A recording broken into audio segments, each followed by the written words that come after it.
हाय, I'm Harish. मैं वसई से हूँ, जो मुंबई का एक सबर्ब है। और मैं इंटरनेशनल कॉल सेंटर में बीपीओ में काम कर रहा हूँ। काफ़ी सालों से मैं काम कर रहा हूँ। तो ये वीडियो बनाना, अ, ये मेरा अपना चैनल है, स्वानुभव भक्ति से शायद मोक्ष तक का सफर। तो जैसे कि ये वीडियो बताता है आपको कि ये बनाऊंगा मैं जो अपने खुद के अनुभव जो अब तक मेरे हैं उस पर डिपेंडेंट है। भक्ति क्या है उसके बारे में हम बात करेंगे, बट मैं अपने अनुभव खुद के भी आपको बताऊंगा। और शायद मोक्ष तक का सफर, तो मोक्ष मिलता है नहीं मिलता है ये तो कोई ऐसी बात नहीं है कि मैं अभी बता दूं आपको कि हाँ भाई, इससे मुझे मोक्ष मिलेगा या मिलने वाला है या नहीं। बट हाँ, कि भक्ति कैसे की जाती है या मैं खुद क्या करता हूँ, इसके बारे में हम थोड़ा खुल के बात करेंगे। तो शुरुआत करते हैं। आज ये मेरा पहला एपिसोड है जो मैं बना रहा हूँ। और पहली बात तो मैं ये साफ कर दूं कि ये वीडियो बनाने का मतलब, ये चैनल बनाने का मतलब या मोटिव पैसा कमाना नहीं है मेरे लिए। कि ये नहीं है कि पैसा कमाऊं इस जरिए से, बट यही है कि मैं अपना खुद का एक जो पर्सनल मेरा अनुभव रहा है, भक्ति से मैं क्या कहना चाह रहा हूँ या मेरा मतलब क्या होता है जब मैं ये कहता हूँ कि भक्ति कीजिए। और किस तरह से मैं जो भी कर रहा हूँ वो कर पा रहा हूँ, या मेरा क्या उद्देश्य है ये सब करने का, या ये वीडियो बनाने का उद्देश्य तो यही है कि अ, मैं अपनी सारे जो पर्सनल एक्सपीरियंसेस है, जो मेरे खुद के अनुभव है, जो स्वानुभव है, वो मैं आप लोगों तक पहुंचा सकूं। और यही एक मोटिव है मेरा। तो इसलिए मैं ये तो नहीं कहूँगा किसी से कि शेयर फॉलो सब्सक्राइब कीजिए या लाइक कीजिए। तो डिपेंड करता है कि आप क्या करना चाहते हैं। तो ऐसा कोई ज़बरदस्ती नहीं है कि आपको ये करना ही है। बस मेरा ये मोटिव है कि मैं आप तक ये बात पहुंचाऊं कि मैं क्या करता हूं, या मेरे हिसाब से या मेरे ओपिनियन में भक्ति क्या है। तो शुरू करते हैं। ये पहला एपिसोड है, देखते हैं हम कहाँ तक इस एपिसोड में कवर कर पाते हैं। तो भक्ति इन माय ओपिनियन इज कि आप तन मन धन से खुद को कंप्लीटली किसी को अर्पण कर दें। और किसी को से मेरा मतलब है उस दादा को और उस भगवान को। हम खुद को कंप्लीटली अर्पण कर दे, है ना।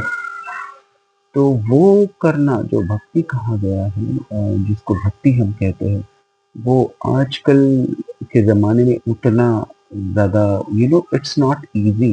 ये युग जो है, ये कलयुग है। कलयुग में रहते हैं हम। और ये भी एक तरीके से आप कहिए कि हम बदनसीब हैं जो हम कलयुग में अवतरित हुए हैं, या एक तरह से कहिए कि हम काफ़ी फॉर्चुनेट हैं कि हम लोगों ने कलयुग में जन्म लिया है। अब अनफॉर्चुनेट इसलिए क्योंकि पहले के जो 3 युग हुए हैं, उनमें भक्ति जो मार्ग था वो काफ़ी सरल था। It was pretty easy to achieve. उस वक़्त लोग ऐसे थे, इतने ज़्यादा मैनिपुलेटिव लोग नहीं हुआ करते थे उस वक़्त। लोगों की उम्र काफ़ी ज़्यादा हुआ करती थी कंपेयर टू कलयुग। और गुरु मिलना किसी को इतना मुश्किल नहीं था जितना आज है, जो आज के दौर में है, इस युग में जो है। तो उस वजह से मैं कहूँगा कि हाँ, अनफॉर्चुनेटली हम कलयुग में पैदा हुए, बट फॉर्चुनेट इसलिए कि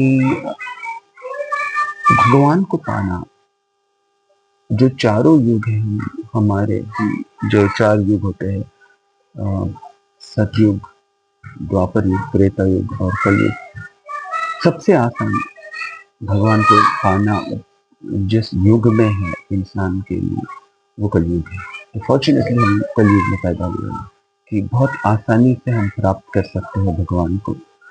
कैसे? भक्ति करके। अब भक्ति क्या है, कैसे की जाती है भक्ति?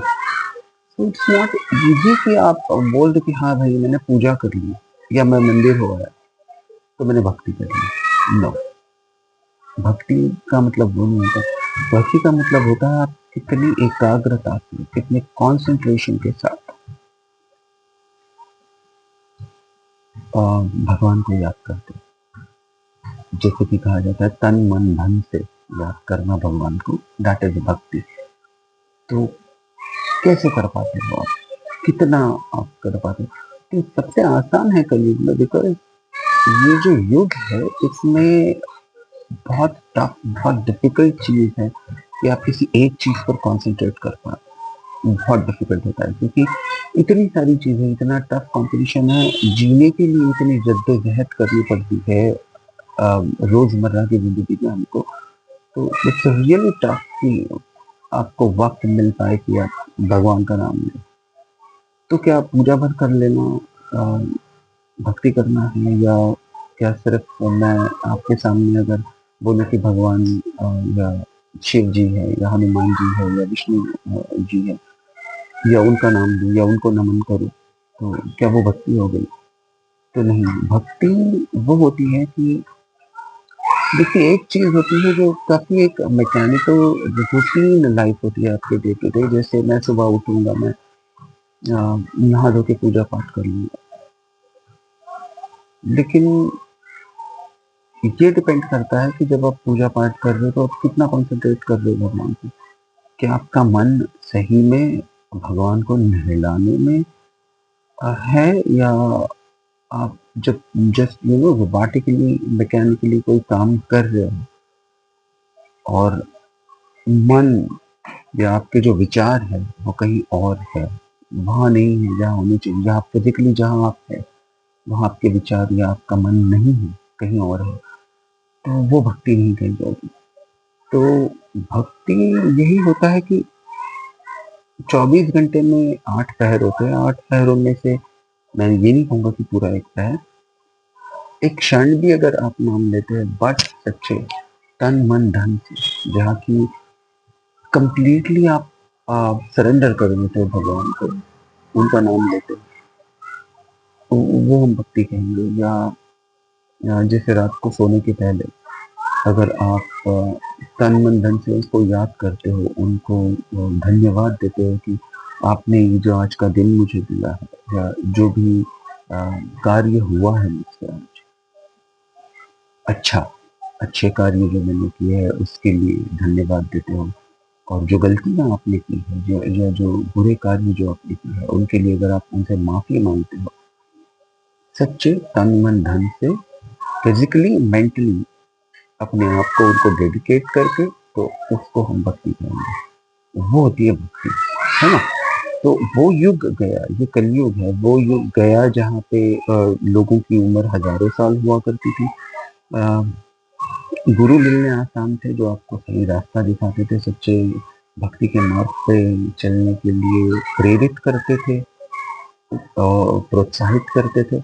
जैसे कि कहा जाता है कि एक कहानी है, जो हम आगे, जैसे हम चैनल में आगे बढ़ेंगे, जैसे एपिसोड्स बनेंगे उस वक्त हम डेफिनेटली इस बारे में चर्चा करेंगे। जो कहा जाता है कि वह प्रजापति दक्ष जो ब्रह्मा के बेटे थे, जब धरती बनी तो भगवान उन्होंने प्रजापति दक्ष को भेजा था कि आप धरती पर जाइए, लोगों को सिखाइए कि किस तरह से जिया जाता है, जीवन किस तरह जीना चाहिए, और भक्ति क्या है, किस तरह से आप भगवान को तप यज्ञ करके पा सकते हैं, उनका सही तरीका क्या है। तो वो जो प्रजापति दक्ष थे, वो जब धरती पर आए, उन्होंने 10,000 साल तक तपस्या की थी कि आदि शक्ति जो है उनको अपनी बेटी के रूप में पाने के लिए, 10,000 वर्ष।